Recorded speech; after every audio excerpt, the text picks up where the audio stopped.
오늘로서 마가복음 강해 36번째입니다.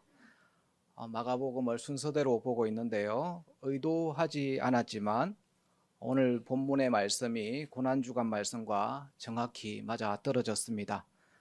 마가복음 11장부터 마지막 16장까지는 모두 일주일 동안 일어난 내용을 기록하고 있습니다. 오늘은 예수님께서 예루살렘으로 입성하는 장면을 함께 살펴보려고 합니다. 특히 예수님이 고난의 현장을 시찰하러 가실 때 타고 가신 나귀 새끼의 의미가 무엇인지를 생각해 보고자 합니다. 그리고 오늘날에도 나귀 새끼를 타고 우리를 찾아오시는 그 예수님을 어떤 자세로 맞이해야 할지도 함께 생각해 보도록 하겠습니다. 예수님은 나귀 새끼를 타고 예루살렘 성전에 입성하십니다. 먼저 1절 말씀을 한번 볼까요? 예수님은 감람산을 기점으로 예루살렘 행차를 시작해서 성전에 들어가십니다.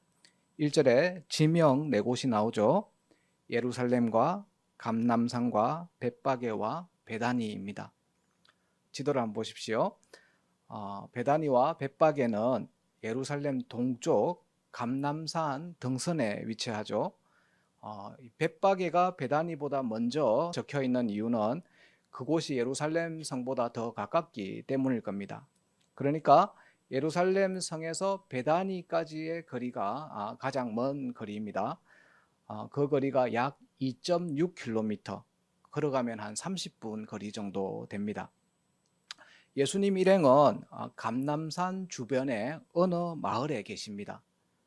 스가랴서 예언의 말씀을 아는 유대인들은 메시아가 감람산에서 오신다라고 믿고 있었습니다. 그 말씀이 스가랴서 14장 4절 말씀이죠. 그러나 지금 예수님의 출발지는 감람산인지 벳바게인지 아니면 베다니인지 본문이 정확하게 말하고 있지 않습니다. 제 생각에는 아마도 베다니일 것 같습니다. 왜냐하면 이 베다니는 마리아와 마르다와 나사로가 살던 곳이었죠. 예수님 일행이 예루살렘을 방문할 때마다 나사로의 집에 있었습니다. 오늘 본문의 사건 직전에 예수님이 이곳에서 죽은 나사로를 살리셨습니다. 그 내용이 요한복음 11장에 나옵니다. 그래서 아마도 베다니가 출발점이지 않을까 생각됩니다. 죽은 자를 살리신 예수님께서 자신이 죽음으로써 온 인류에게 영원한 생명을 주시기 위한 그 행차를 베다니에서부터 시작하신다고 볼 수 있습니다. 예수님은 성전 시찰을 위해서 이동 수단을 선택하십니다. 그런데 그 이동 수단이 매우 특별합니다. 그게 본문 2절, 3절에 나오죠. 예루살렘 성전에 입성을 앞두고 먼저 두 제자를 보냅니다. 너희는 맞은편 마을로 가라. 베다니를 중심으로 본다면 여기서 말하는 맞은편 마을은 약 500m 정도 떨어진 벳바게를 말합니다. 거리로 가면 곧 아직 아무도 타보지 않은 나귀 새끼가 매여 있는 것을 보리니 풀어 끌고 오라고 하십니다. 그런데요, 남의 나귀를 마음대로 끌고 오면 됩니까, 안 됩니까? 그렇게 하면 안 되죠. 그래서 예수님은 제자들에게 이렇게 말하라고 일러 두었습니다. 만일 누가 너희에게 묻거든 주가 쓰시겠다 하라. 그 후 예수님의 예상대로 일이 진행되었습니다. 나귀 주인은 주가 쓰시겠다는 이 말 한마디에 나귀 새끼를 내어 주었습니다. 주가 쓰시겠다. 단순한 말이지만 많은 것을 담고 있는 말입니다. 만약 예수님이 우리에게 주가 쓰시겠다라고 하면 어떻게 할 것 같습니까? 주님이 네 자녀는 내가 쓰겠다. 앞으로 남아있는 너의 생애는 내가 다 쓰겠다. 혹은 네가 가지고 있는 물질을 내가 다 쓰겠다. 이렇게 말씀하신다면 그 나귀 주인처럼 적극적으로 온전히 순종하실 수 있겠습니까? 부디 그럴 수 있기를 바랍니다. 정말로 주님이 나의 것을 쓰시겠다고 하시면 기꺼이 주님을 위해 우리는 그것을 내어드릴 수 있어야 합니다. 주님께서 이렇게 그냥 하신 말씀인 것 같지만 이건 우연히 하신 말씀이 아닙니다. 하나님은 하나님의 그 원대한 구원 계획을 우리와 함께 이루시기 위해서 주가 쓰시겠다라는 말씀을 하시는 겁니다. 주가 쓰시겠다. 이건 우연이 아니라 예수님의 계획된 행동이었습니다. 예수님은 온 인류를 구원할 그 예루살렘 입성을 나귀 주인의 순종과 함께 시작하셨다는 것을 꼭 기억하시기를 바랍니다. 이어서 예수님이 굳이 이 나귀 새끼를 타고 예루살렘 성에 들어가려고 했던 이유를 한번 살펴보겠습니다. 이 계획은 구약의 예언을 성취하는 행위였습니다. 어떤 말씀이냐면 스가랴서 9장 9절 말씀입니다. 함께 읽어볼까요? 시온에 따라 크게 기뻐할지어다. 예루살렘에 따라 즐거이 부를지어다. 보라, 네 왕이 내게 임하시나니 그는 공의로우시며 구원을 베푸시며 겸손하여서 나귀를 타시나니 나귀의 작은 것 곧 나귀 새끼니라. 스가랴는 왜 왕이신 메시아께서 나귀 새끼를 타고 예루살렘 성에 임할 것이라고 예언했을까요? 이 질문에 답을 찾기 위해서는 우리는 나귀 새끼에 주목을 해야 합니다. 당시 전쟁에 승리한 황제나 장군은 멋지고 잘생긴 말을 타고 개선식을 치렀습니다. 그런 말에 비해서 나귀는 작고 초라합니다. 쓰임새도 다르죠. 말이 주로 전쟁터에서 사용되었다면 나귀는 농사일에 사용되었습니다. 말하자면 이 나귀는 섬김을 상징하는 동물입니다. 게다가 예수님이 타신 이 나귀는 나귀도 아니죠. 그냥 나귀 새끼입니다. 나귀 중에서도 연약하고 힘이 없는 나귀 새끼였습니다. 다들 현대자동차 에쿠스라는 거 아시죠? 에쿠스는 로마 시대의 장군이 개선식을 할 때 타던 말을 가리키는 용어입니다. 예수님은 이 에쿠스를 타고 예루살렘 성에 입성할 수도 있었습니다. 그렇게 하기에 전혀 부족함이 없는 분이죠. 그런데도 그분은 굳이 나귀 새끼를 타셨습니다. 요즘 말로 바꾸면 에쿠스를 버리고 경운기를 타고 예루살렘 성으로 들어가신다고 볼 수 있습니다. 그만큼 예수님은 겸손하셨고 그 겸손함으로 이 땅에 평화를 이루고자 하셨습니다. 예수님이 나귀 새끼를 타고 예루살렘 성에 입성한 것은 메시아는 힘과 군사력을 앞세워서 군림하는 왕이 아니라 이 땅에 참된 평화를 가져오는 섬김의 왕임을 보여준 것입니다. 이때 이 겸손한 왕의 행차에 사람들은 어떻게 반응했을까요? 그게 8절부터 10절 말씀에 나옵니다.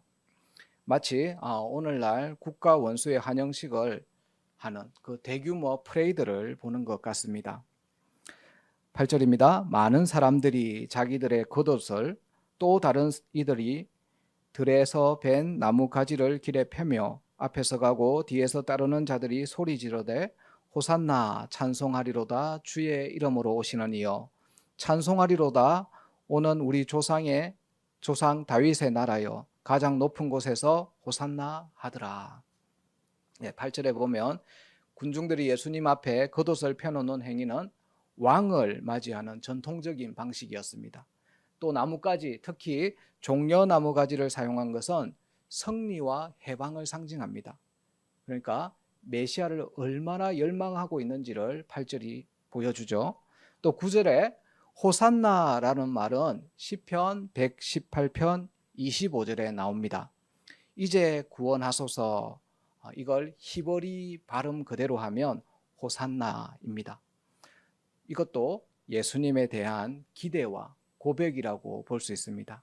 또 10절에서 다윗의 나라여 라고 외친 것은 그들이 예수님을 다윗의 왕위를 이을 메시아로 인정했다는 의미입니다.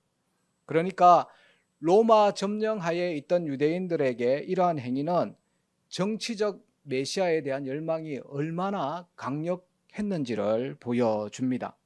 그들은 예수님을 로마의 압제에서부터 해방시킬 정치적 메시아로 보았던 것입니다. 그들은 예수님이 타신 저 나귀 새끼를 보며 혹시 저게 에쿠스일지 몰라 스스로 체면을 걸었을지도 모르겠습니다. 하지만 예수님이 오신 이유는 그게 아니죠. 예수님이 오신 목적은 일시적인 어떤 정치적 해방이 아니라 죄로부터 영원한 해방을 주기 위해 오셨습니다. 그래서 그런지 예수님에 대한 그들의 환영과 찬송은 오래가지 못합니다. 호산나를 외쳤던 군중들의 태도는 얼마나 쉽게 그리고 얼마나 빠르게 변했는지 모릅니다. 같은 군중들이 며칠 뒤에는 예수님을 향해서 십자가에 못 박으소서, 십자가에 못 박으소서라고 외쳤습니다. 그들의 찬양은 자신들의 기대가 충족되지 않을 때 쉽게 비난으로 바뀌었습니다. 실제로 어느 한 사람도 예수님 편에 서지 않았습니다. 빌라도가 명절에 제수 하나를 놓아주는 관례에 따라서 누구를 풀어주기 원하느냐라고 물었을 때 불과 며칠 전에 호산나를 외쳤던 군중들이 바라바를 풀어주고 예수를 십자가에 못 박으라고 했습니다. 교회 여러분, 우리도 여기 나오는 이 무리들과 같지 않은지 스스로를 한번 돌아봤으면 좋겠습니다. 입으로는 예수님을 찬양하지만 상황에 따라서는 예수님을 외면하는 그런 변망덕한 이중성이 우리 안에 없는지를 돌아보면 좋겠습니다. 언제 어디서나 주님 편에 서서 주님을 위해 살아가는 우리 모두가 되기를 바랍니다. 그것이 바로 우리를 위해 고난당하시고 죽으신 주님에 대한 합당한 자세입니다. 고난 주간을 의미 있게 보내는 방법입니다. 교회 여러분, 옛날에도 예수님이 에쿠스를 타고 가시지 않았던 것처럼 오늘날에도 예수님은 에쿠스를 타고 오시지 않습니다. 다시 말하면 우리가 기대하는 모습으로 오지 않는다는 것입니다. 저는 예수님이 나를 찾아왔다라는 간증을 여러 번 들어보았습니다. 그 간증들의 공통점은 그들이 만난 예수님의 모습이 아주 초라했다고 합니다. 화려하게 오신 예수님을 만났다는 간증은 들어본 적이 없습니다. 제가 예전에 근무했던 선교단체 대표님이 이런 간증을 참 많이 했습니다. 대표님은 미국의 의과대학의 산부인과 교수였습니다. 그래서 미국에서 의료팀을 꾸려서 저기 백두산 아래에 있는 장백이라는 마을에서 의료봉사를 할 때였습니다. 그날도 하루에 200명 이상 환자를 보고 저녁 시간이 되니까 정말 탈진될 정도였다고 했습니다. 진료를 마무리하고 이제 손을 씻으려고 하는데, 그리고 배가 고파서 눈에는 음식밖에 보이지 않은데 그때 저 멀리서 환자 한 명이 들어왔습니다. 대표님은 그 환자를 보면서 눈을 피했다고 합니다. 의사가 여러 명 있는데 나 말고 다른 사람한테 갔으면 좋겠다라고 생각한 것이죠. 그런데 그 환자는 대표님이 제일 투정 안 하고 도와줄 것 같았는지 대표님 앞에 와서 탁 앉았습니다. 그래서 대표님이 이 환자를 보고 퉁명스럽게 물었습니다. 어디가 아프십니까? 묻자마자 그녀가 정상을 쏟아냅니다. 머리도 아프고 허리도 아프고 심장도 좋지 않고 피곤하고, 쭉 듣다 보니까 종합병원입니다. 이 아주머니의 이야기를 다 들어주다가는 끝이 없이 계속되겠다는 생각이 들어서 중간에 말을 끊었다고 합니다. 그리고 청진기를 들고 진찰을 하는 둥 마는 둥 하고는 처방전을 적어서 저기 가서 약을 받아 가십시오 라고 말을 했다고 합니다. 그 환자가 처방전을 이렇게 손에 들고 대표님을 물끄러미 쳐다보면서 이렇게 말했습니다. 선생님, 미국에서 고명한 의사 선생님이 온다는 소식을 듣고 제가 선생님을 만나기 위해서 새벽 4시에 일어나서 2시간을 걸어서 6시간을 기차를 타고 3시간을 버스를 타고 이제야 도착했습니다. 제가 여기서 약 받으러 온 게 아니래요. 그러면서 그 환자가 걸어 나갔습니다. 대표님은 그 순간 머리에 한 방 맞은 듯한 충격을 받았다고 합니다. 그래서 얼른 그분을 붙잡았습니다. 이리로 오십시오. 그 환자는 됐습니다. 그러면서 가버렸습니다. 이 이야기를 하시면서 대표님은 이 환자를 통해서 예수님이 그날 나를 찾아왔었다라고 여러 번 간증을 했었습니다. 만약 예수님이 오늘 우리 교회에 찾아오신다면 아마도 그 환자와 같은 모습으로 오실 겁니다. 아무도 관심을 가져다 주지 않는 그런 모습으로 오실 겁니다. 우리가 간과하는 그 모습, 우리가 무시하는 그 사람의 마음속에 예수님이 서 계십니다. 이건 제 말이 아니라 성경 곳곳에서 이게 발견됩니다. 이사야서 53장 2절 3절을 보십시오.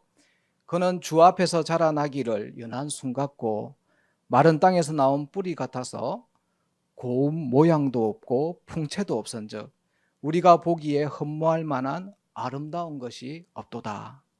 그는 멸시를 받아 사람들에게 버림받았으며 강고를 많이 겪었으며 질고를 아는 자라. 마치 사람들이 그에게서 얼굴을 가리는 것 같이 멸시를 당하였고 우리도 그를 귀히 여기지 아니하였도다. 예수님은 공생애 중에도 소외되고 무시당하는 사람들과 함께 하셨습니다. 세리들, 죄인들, 나병 환자, 사마리아인, 이방인들과 함께 먹고 마셨습니다.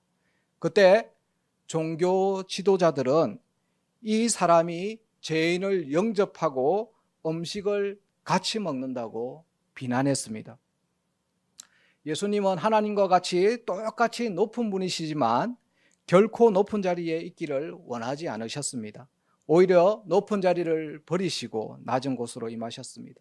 사람의 모습으로 이 땅에 오시고 종과 같이 겸손한 모습을 취하셨습니다. 이 땅에 계시는 동안 스스로 낮은 자가 되시며 하나님께 순종하셨습니다. 예수님은 목숨 버려 십자가에 달려 죽으십니다. 빌립보서 2장 6절 8절 말씀이죠. 하지만 우리는 낮아지신 예수님의 모습을 상상하지 않아요. 화려하고 웅장한 모습만 상상합니다. 그러나 오늘 본문처럼 예수님은 우리가 기대하는 모습의 정반대의 모습으로 찾아오십니다. 마치 군중들이 에쿠스를 탄 정치적 해방자를 기대했으나 예수님이 나귀 새끼를 타신 것처럼 말입니다. 오늘날에도 예수님은 나귀 새끼를 타고 오십니다. 마태복음 25장 35절 40절 말씀입니다.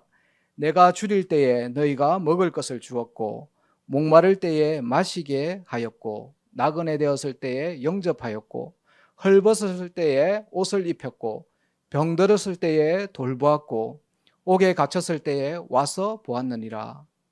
임금이 대답하여 이르되 내가 진실로 너희에게 이르노니 너희가 여기 내 형제 중에 지극히 작은 자 하나에게 한 것이 곧 내게 한 것이니라.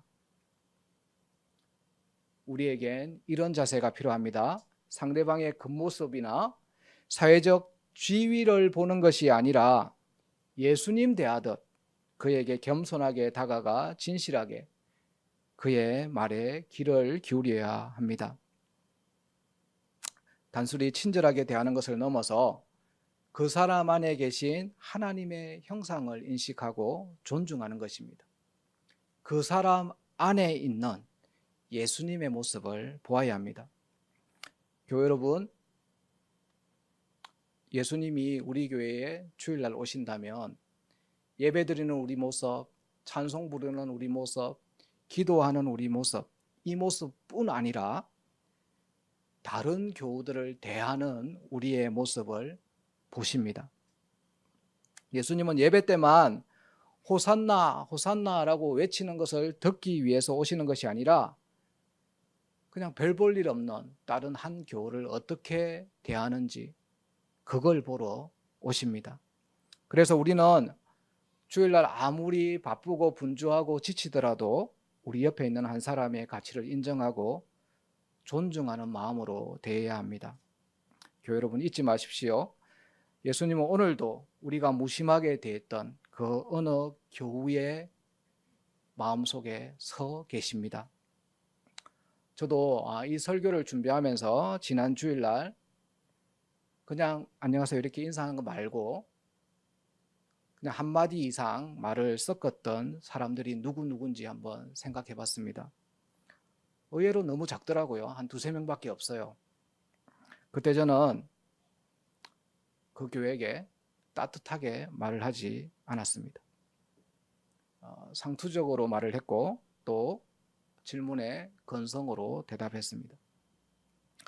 다음 주부터는 그렇게 하지 말아야지 이런 다짐도 했습니다.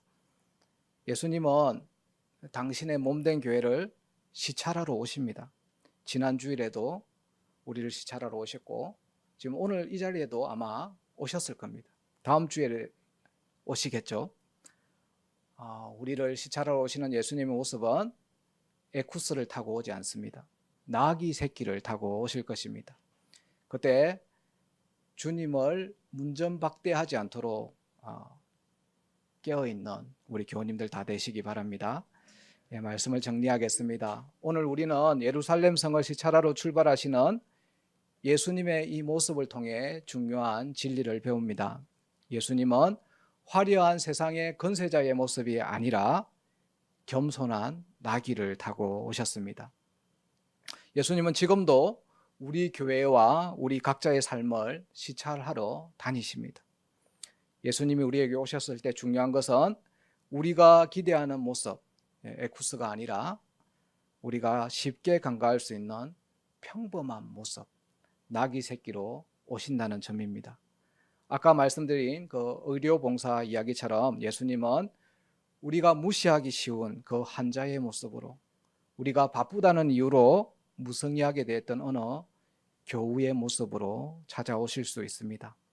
교회 여러분, 예수님은 지난 주일에도 오늘도 그리고 다음 주일에도 우리를 시찰하러 오실 것입니다. 때로는 우리의 부족함과 허물을 보시고 안타까워하실 수 있습니다.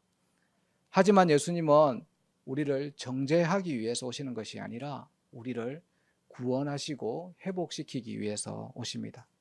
그래서 우리를 찾아오시는 예수님을 놓치지 말고 꼭 만나야 합니다. 나귀 새끼를 타고 우리를 시찰하러 오시는 우리 왕 예수님을 만날 수 있는 영적 민감함이 저와 여러분 모두에게 있기를 간절히 소망합니다. 우리 534장 찬양하고 기도하는 시간을 가지겠습니다.